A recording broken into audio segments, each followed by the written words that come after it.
Alright, figured I'd make another video for y'all. For people that care, I guess it's a very popular upgrade on the twin turbo Z32s. But I was having, well, actually I wasn't having it, but I had the Hicus Delete on the car. The twin turbo Z32 came with the R230 Big Papa strong differential in the back, as opposed to the R200 short nose that came in the non-turbo and the Q45s, J30s, and other cars. The 240s had a version of it or whatever. There's also a long nose R200 that came in the older Z31s and the 280ZXs to be specific. But the Hicus, which is a Nissan's version of four-wheel steering, came on the R230 and I believe some Skylines, different Skyline models. So part of the delete of the Hicus is to remove the rear piston off the rear suspension, off the rear diff, put a bar in between, and to bypass hydraulic lines that run fluid from the front along the chassis. You can see these are the lines. I disconnected them all the way to the back of the car. So in the process of restoring this car, this twin turbo Z32 to its former glory, I decided to bypass the problematic Hicus. So the difference in the steering systems, as you can see, I'll take you over here, is the Hicus, the early Z32 twin turbos came with a solenoid and a more complicated reservoir, has two ports for the lines, and an additional, the power steering pump's a little different, as you can see, compared to the NA1. But small variation, just made accommodation for those two lines to run to the back of the, I guess, the hydraulic steering rack or whatever you want to call it. So what I did was I removed the stock stuff off of an NA car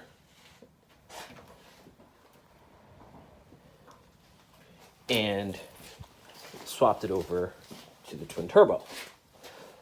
So now I don't have to deal with the solenoid. Solenoid used to bolt right there. I pulled it, disconnected the lines, and unplugged the electrical connectors.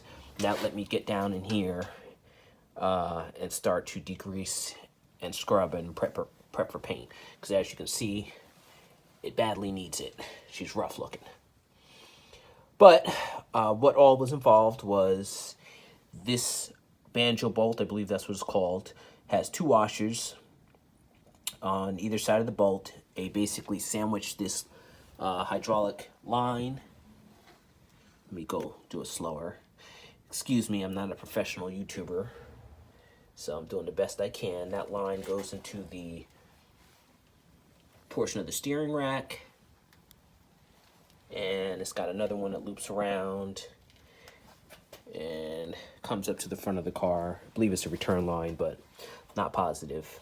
Anywho, you unbolt the reservoir. These two bolts, that's the same, or three. Two up top, one at the bottom. And what I did was I disconnected the hose at the bottom. I stuck an exhaust manifold bolt right in there and clamped it so the fluid didn't run all over the place. And basically just pulled the entire system. Once you disconnect this line, you can pull the entire reservoir and pump together off the chassis of the car and plop it into place where you need it.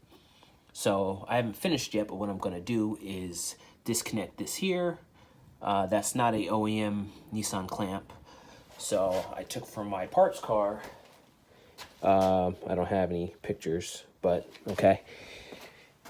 I'm going to use the OEM clamps that Nissan had. I believe that they're significantly stronger and I like to keep as much original stuff as I can.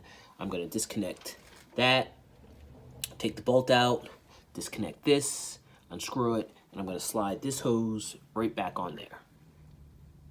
And that will let me have completely bypassed and circumvented the twin turbo setup. The next thing I'll do is, this had to be disconnected to be moved around, and the clamps and whatnot are a little bit different on the NA versus the twin turbo subframe. So once I degrease all that down there, get in there with some wire brush and really scrub her clean, I will put back the clamps and set that correct. The last thing I'm going to do is address these hydraulic lines. I started unbolting them off the frame so I can move it around, and I'm going to get them, they go all the way down and follow the length of the chassis. So I'm going to disconnect them, remove them, and then finally that'll give me a little bit more access to get these two spots and to scrub and prep this area for paint. A lot of times these cars have leaky master cylinders or brake boosters. Looks like that's what happened. Looked like the booster might have been leaking, or I should say the master cylinder might have been leaking from the crust, and it drips the corrosive fluid down, which damages the paint, and then it drips down. Once it's done pooling, it'll drip all the way down the frame rail and cause some rust damage, surface rust anyway. Just eats the paint away and exposes the metal to get rusty. You know, that's a common thing that happens to the Z's. Also, the battery trays. This one's not terrible, but the acid from the battery, you know, it's an old car, they leak and cause problems.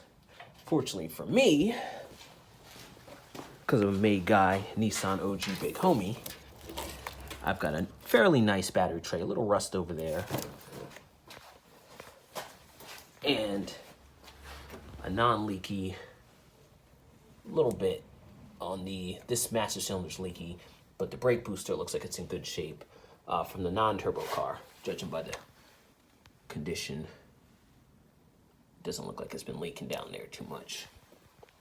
So we'll see. If not, I have to get a new one, then I'll get a new one. But that's the course I'm going to try to take. Try to keep as much as I can original, and use as much of the OEM parts as I can before I scrap and junk stuff.